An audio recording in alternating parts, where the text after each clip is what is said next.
घटाव पर गुणन के बंटन गुण यानी कि distributive law of multiplication over subtraction का प्रयोग करके इस व्यंजक यानी कि एक्सप्रेशन को दोबारा लिखें और सरल करें।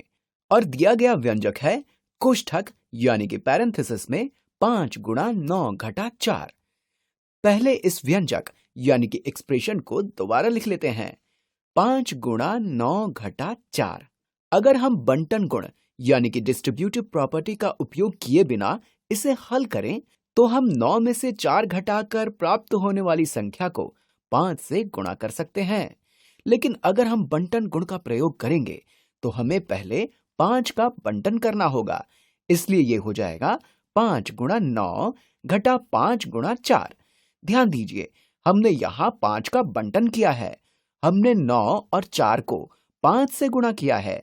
हम आपको पहले ही बता चुके हैं कि हमें 5 का बंटन क्यों करना है और 5 को केवल 9 से गुणा क्यों करना है।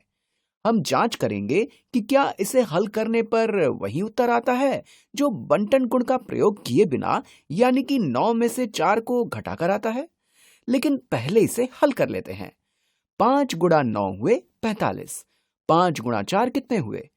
5 गुणा 4 हुए 20। 45 घटा 20 हुए 25। तो बंटन गुण यानी कि डिस्ट्रीब्यूटिव प्रॉपर्टी का प्रयोग करने पर उत्तर 25 आता है। अगर हम बंटन गुण का प्रयोग ना करके सीधे कोष्ठक यानी कि पैरेंथेसिस को पहले हल करते तो उत्तर क्या होता? चलिए अब इस तरीके से हल करके देखते हैं। तो 9 घटा 4 कितने हुए? 9 घटा 4 हुए 5। कोष्ठक के अंदर 9 में से 4 घटाने पर 5 आता है और अब हम 5 को 5 से गुणा कर लेते हैं। 5 गुणा 5 हुए 25। तो इस प्रकार इस तरीके से हल करने पर भी उत्तर वही आता है।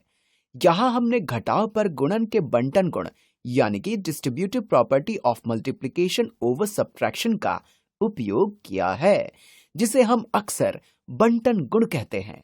और यहां हमने कोष्ठक यानी कि पैरेंथेसिस को पहले हल किया है और बाद में 5 से गुणा किया है।